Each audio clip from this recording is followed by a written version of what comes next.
Okay, good afternoon. Thank you for coming. Um, so today we'd like to speak about new generation mixed use resorts, uh, and starting with why can we speak about these resorts is because of the type of work we've been doing in the past 30 years in 70 plus countries where we've been working in different fields, but one of them specifically on resorts and hotels, um, and also with an experience in destination marketing, which helps us also because at the end, the big resorts are like destinations. And we've been working all together in more than 70 projects all over the world. Out of them, proudly can say that a good percentage have been built, because also many times there are resort projects that are not then happening. No, we have had so many cases even here in this region.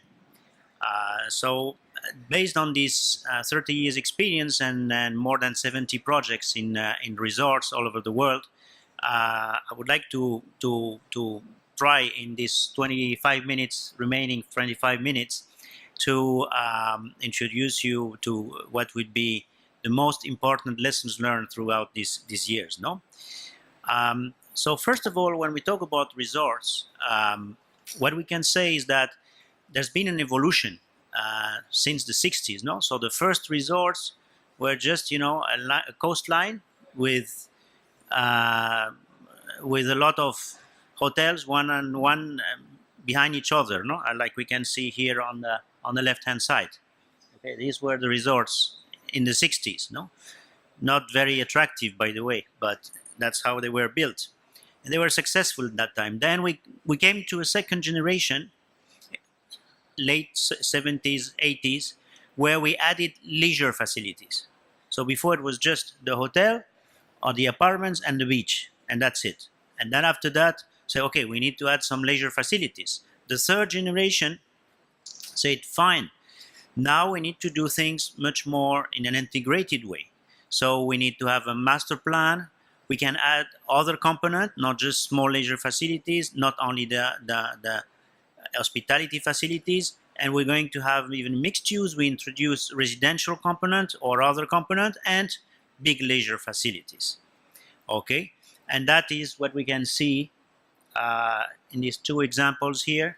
One in Sandals in the Caribbean, where they've been introducing quite a lot of fun activities, and also where we can see with Val do Lobo in Portugal, where we have a mix of hospitality and residential products.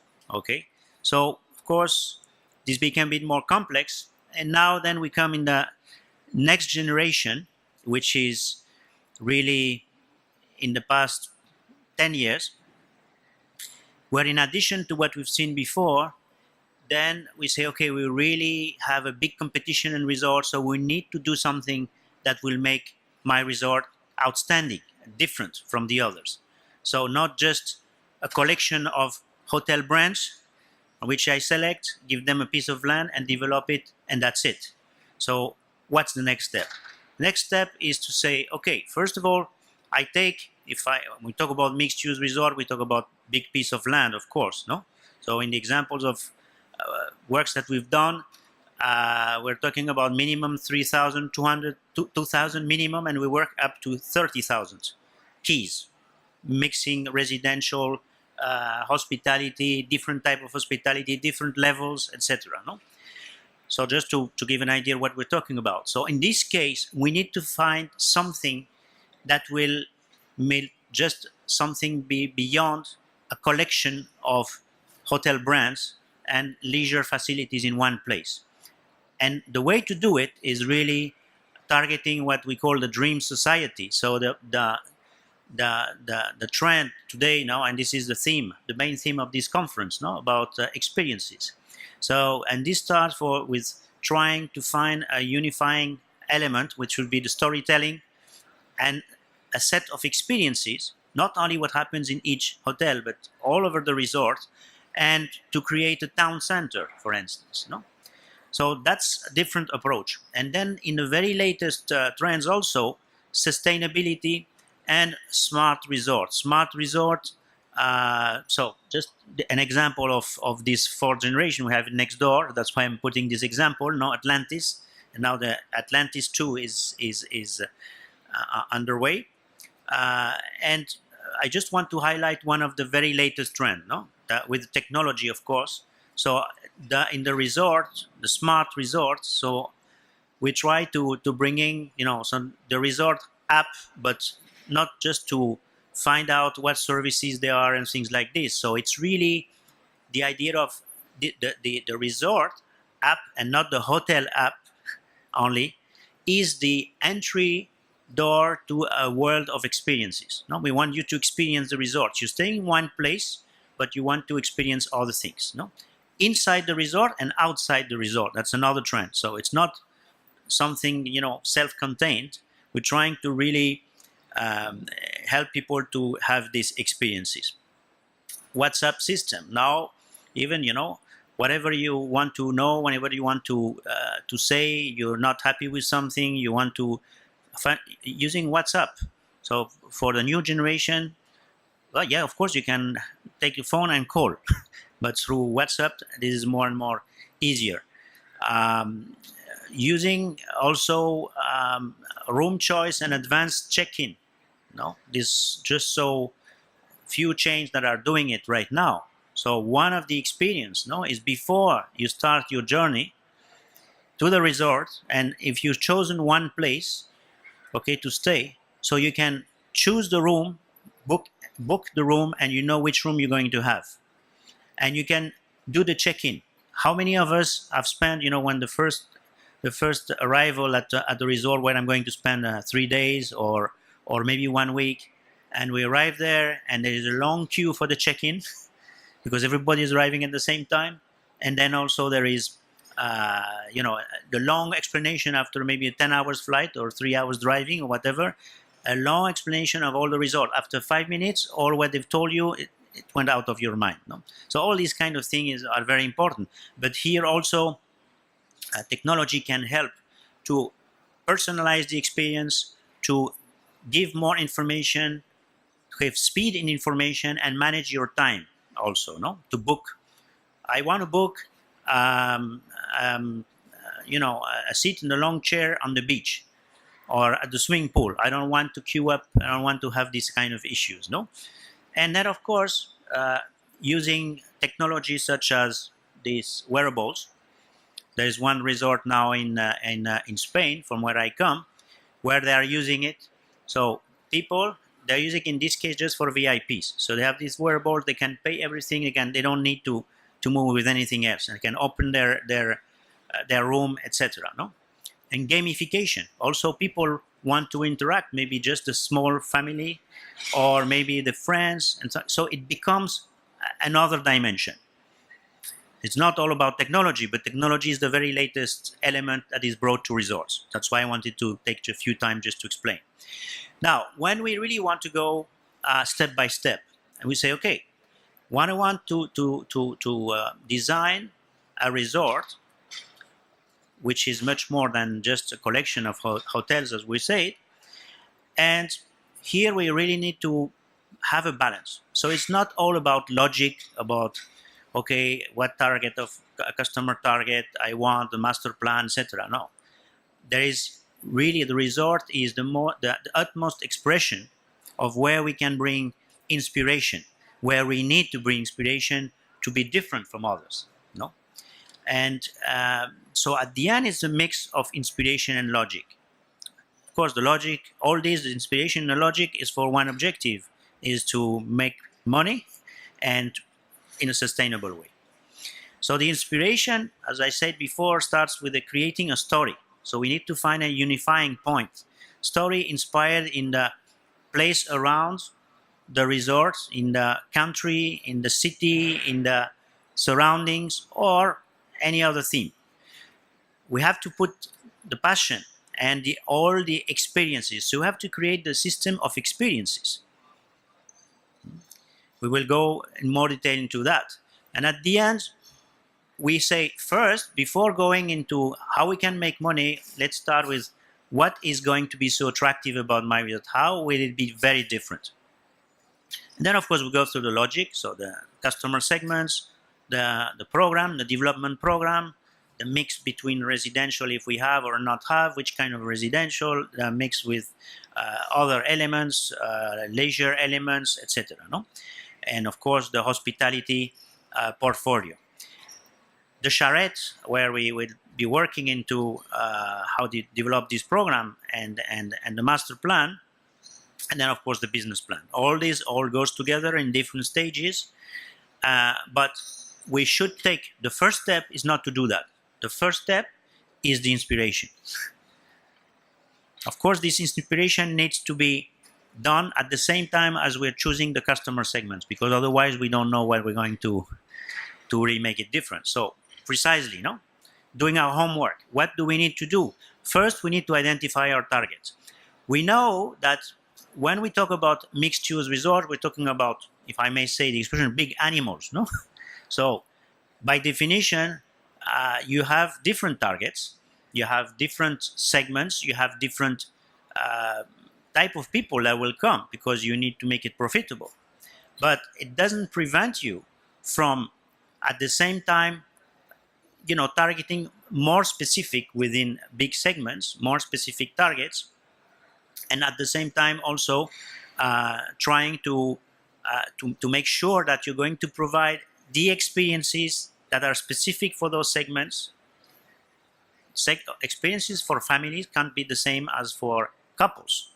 That's why we have more and more in some big resorts. They have for families, but they are also targeting adults, but they have adults-only areas. And it's a growing trend because if you want me as a couple, I don't want to be mixed with the families with children, and the opposite way. I don't want a couple to tell my children to shut up because they just, no, I don't want this. So another issue, of course, is to how to develop a product that excels from the competition, then how to sell. So let's start with the target.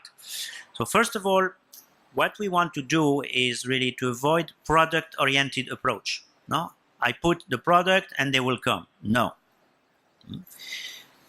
And about defining the target and your segments, there are different ways, not only one.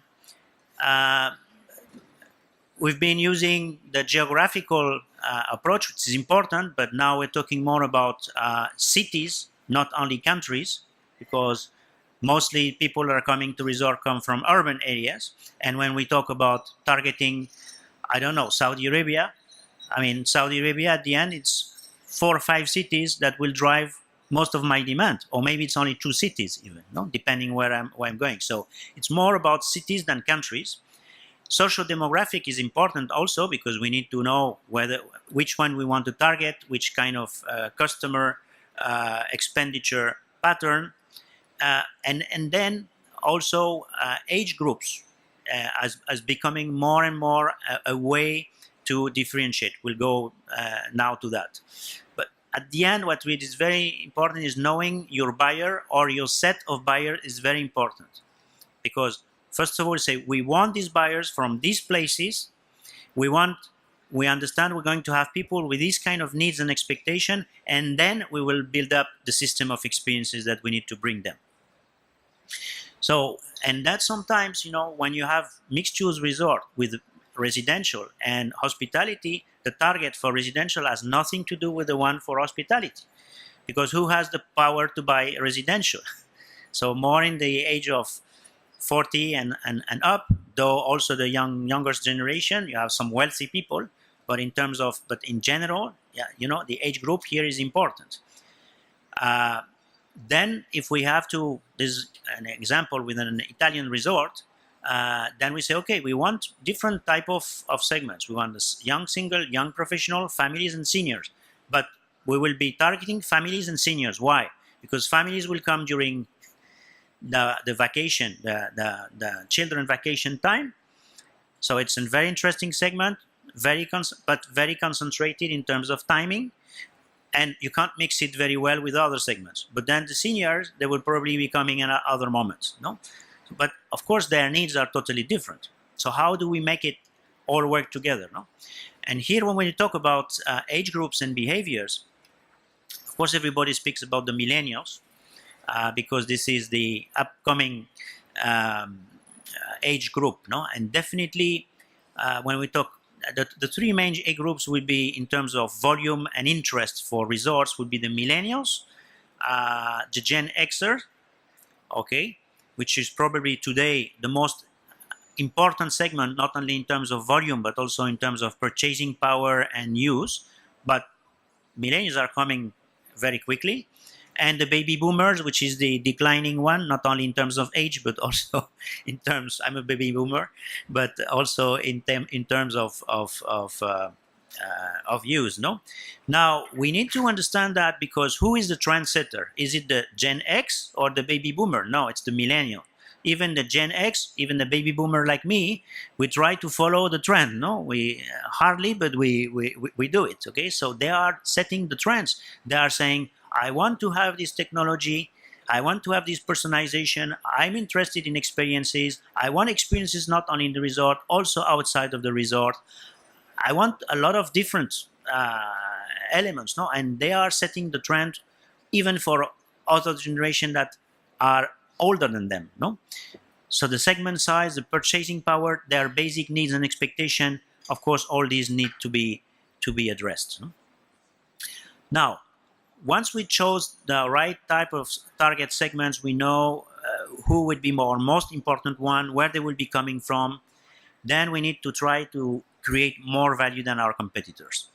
How we do that? Well, we can speak about three levels. One is the level one basic, means things you must have, but they will not bring you any differentiation.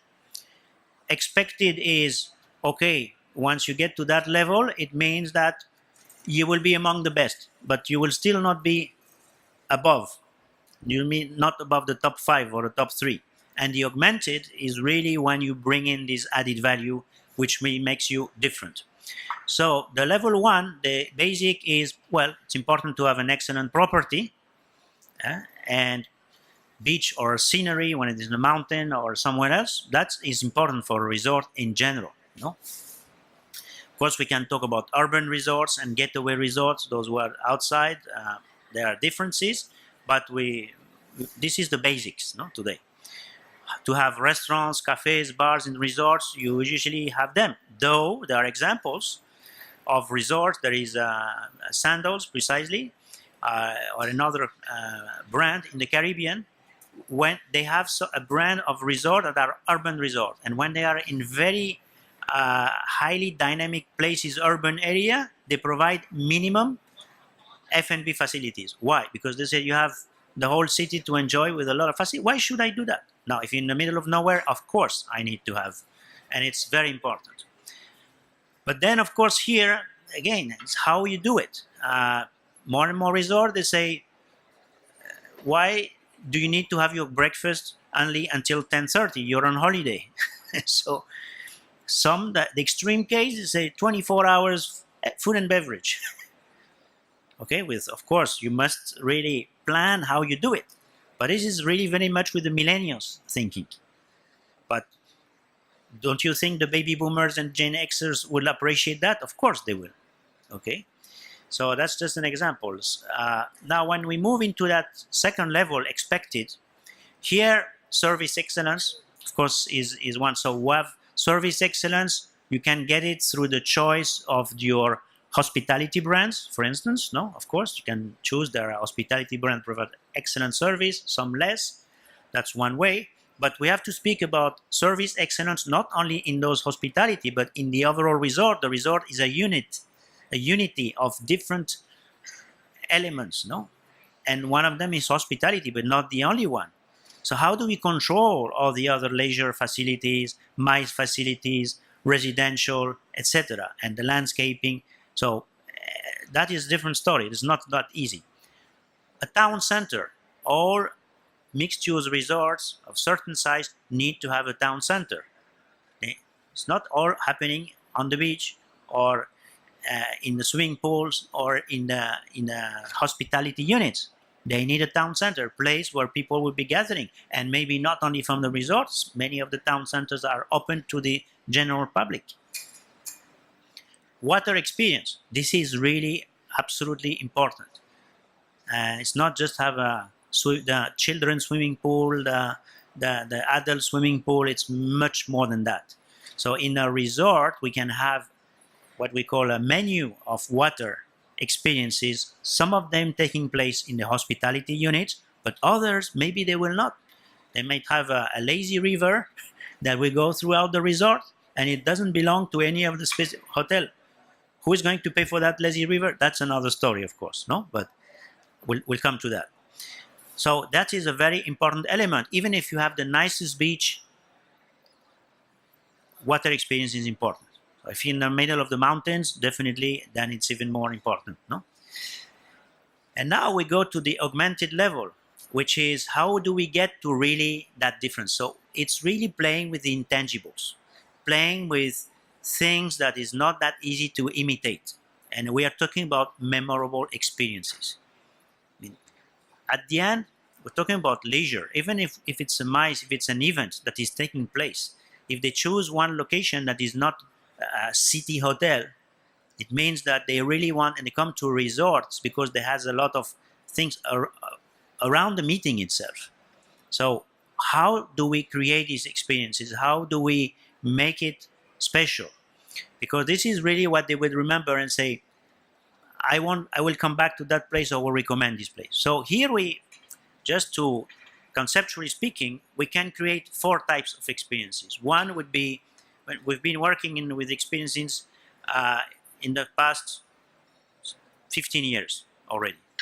Okay, so we can tell you that you can really create different kinds of experience. One is that pure entertainment, no? So you go, you have a show, or you have a water park, for instance, no?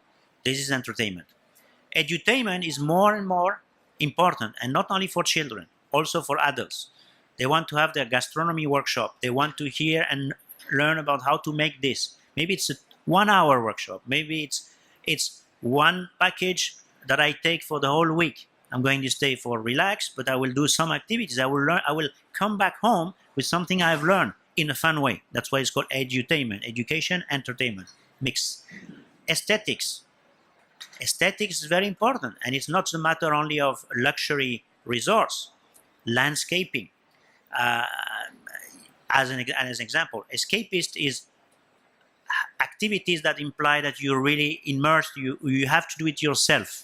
Okay, you have to ride the camel. You have to do some sports activities, whatever. Okay, so we really need to think thoroughly to a system of experiences which will apply to each segment specifically.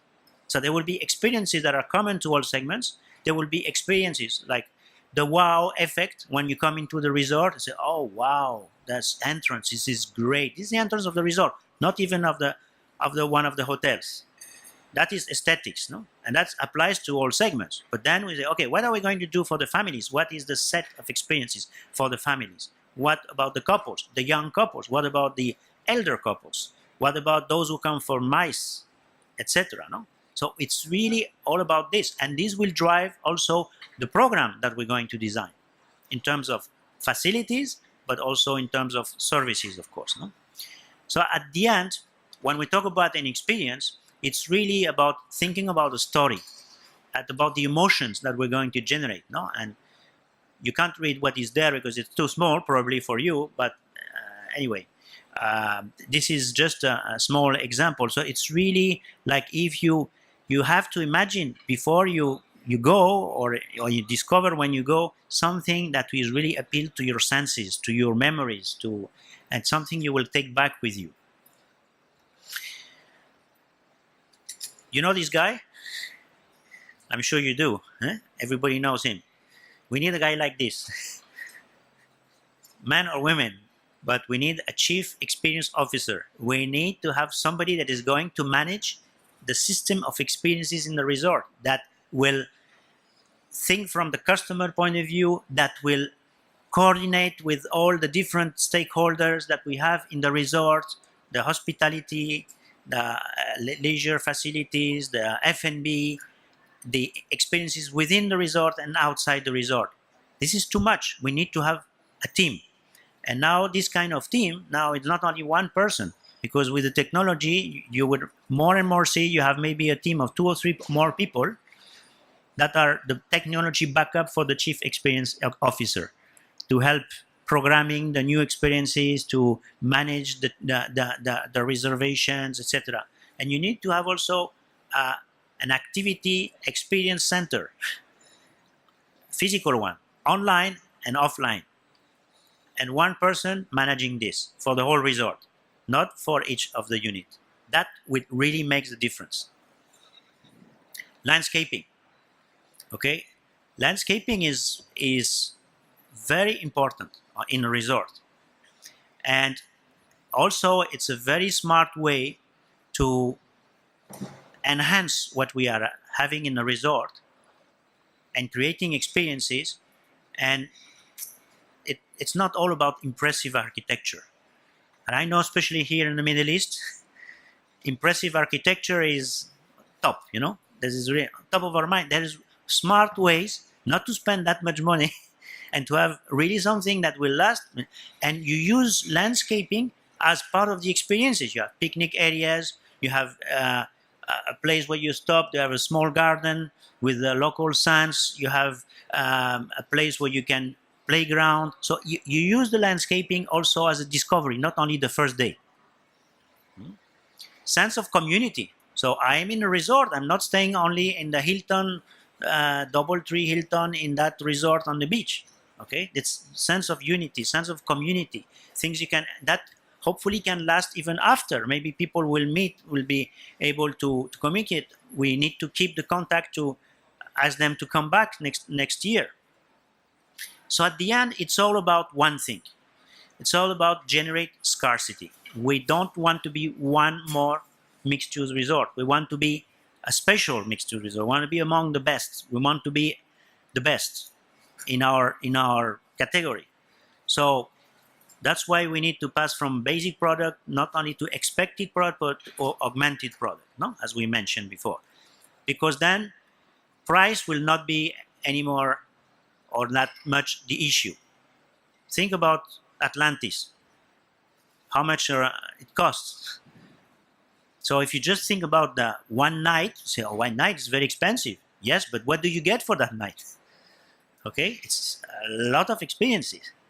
So that's why price is not that important at the end for those who really can make the difference. Now, of course, when we know which kind of resort we want to do, for whom, how we're going to make it more competitive than others, then we say how to build it. Okay, so there are different, depending on the size, depending on the situation. Of course, we can do one shot, no? Like our friends here from Atlantis. Yeah, that's a serious investment, right? You bring everything, the same. I remember they came in the middle of the crisis. They survived, and now they're building a second one. You mean to be tough, and have your clear mind when you start doing something like this. Or by phases, which is for a big mixed-use resort, 10,000 keys and over, this is the only way. You need to go by phases. This is the Kanderli Resort, which we planned for Kazakhstan. So, but in this case, when it's not straight, it's by phases, then phase one is really crucial. What are we going to have in phase one? What critical mass of hospitality, what critical mass of, and which level of hospitality, what kind of hospitality, what kind of leisure facilities, what kind of entertainment facilities? Are we going to have residential? Yes, no. How much will be the residential component in comparison with the hospitality component, etc. and etc. So here is really the moment of truth. So many have failed because the first phase was either they thought that they will conquer the world and they did not succeed, or because they were too restrictive in terms of investment and they didn't have the critical mass to attract really people. So we need to think about which are the attractors for the resort. What kind of elements are going to generate demand? And I'm sorry, it's not the hotels. The hotels also will help. By the way, there's also big discussion, as you know, going on now, whether the hotels are really those who are attracting demand or the OTAs or whoever. Well, there are some companies that are overperforming on that and others that are underperforming. So it's not all about the hospitality is going to bring. It is what is the spirit, the essence, the system of experiences, this uniqueness of this resort. And what we're going to put in phase one is going to set the trend for what is going to happen in this place. Then we can go on with the next phases. Next phases, we need to have a plan. If we do it over some resort, we've been planning for 40 years. 4 phases, 40 years, 30,000 keys. Okay. So we have an idea of where we want to go in, but to be honest, it's as important in the planning to have spare space, flexible approach, demand-driven approach for phase 2. It is important to have the plan, but at the same time, it's important to be flexible, because in 10 years term, who knows, honestly. The resort management agency. This is a key success factor.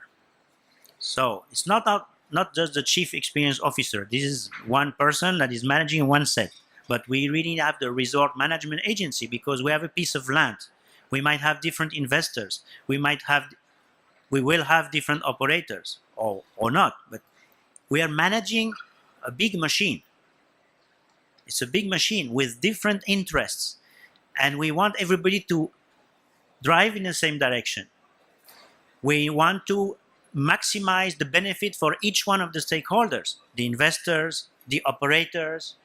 So there must be a management agency in a development stage that will take care of the marketing, that will take care of the relationship with potential investors, that will take care about finding the operators if the investors not taking care, or making sure the investors are bringing the right type of operators.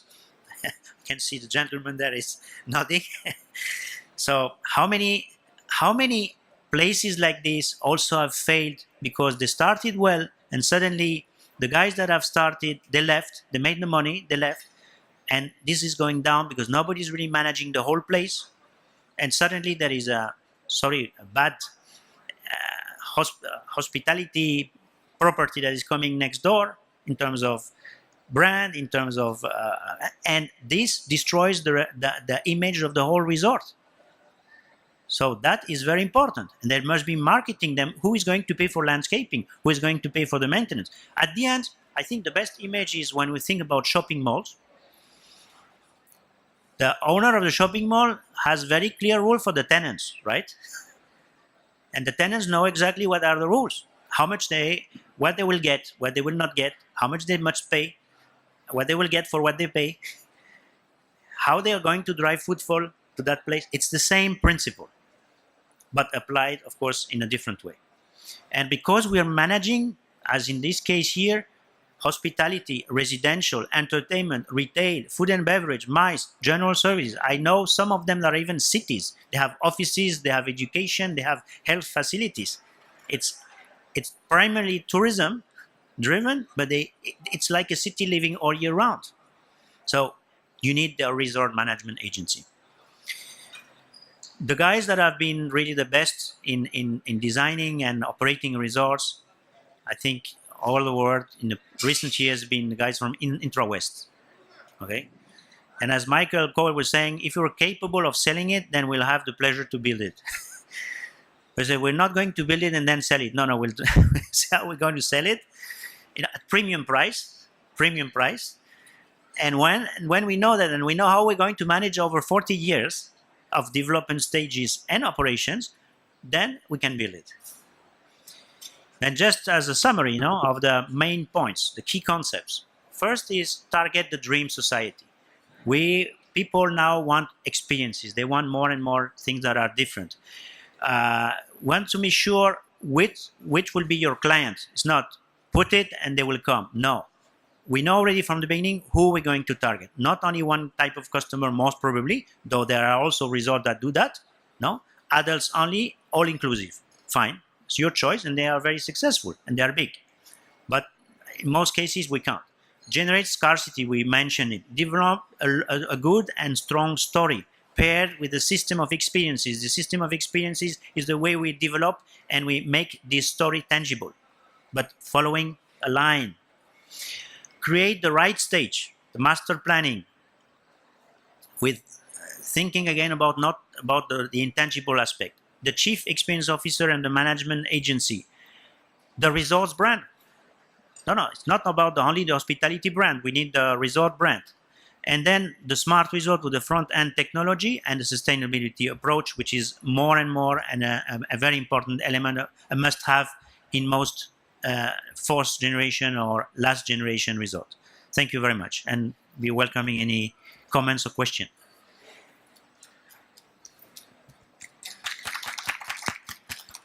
Any questions?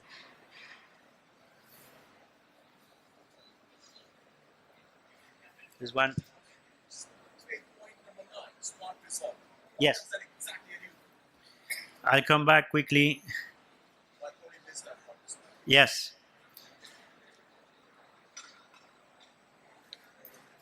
That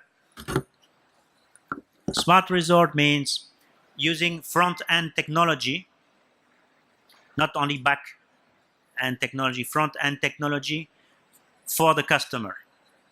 Okay, as we are seeing in so many other sectors of activity, also in hospitality, but now for the resort. So it's much more than what the hotels will have. It's the whole resort, is going to have. So that's why, for instance, with the wearable, okay, with this wearable, you're able to move around the resort and to have everything, to have access to everything, to pay even the more advanced approach.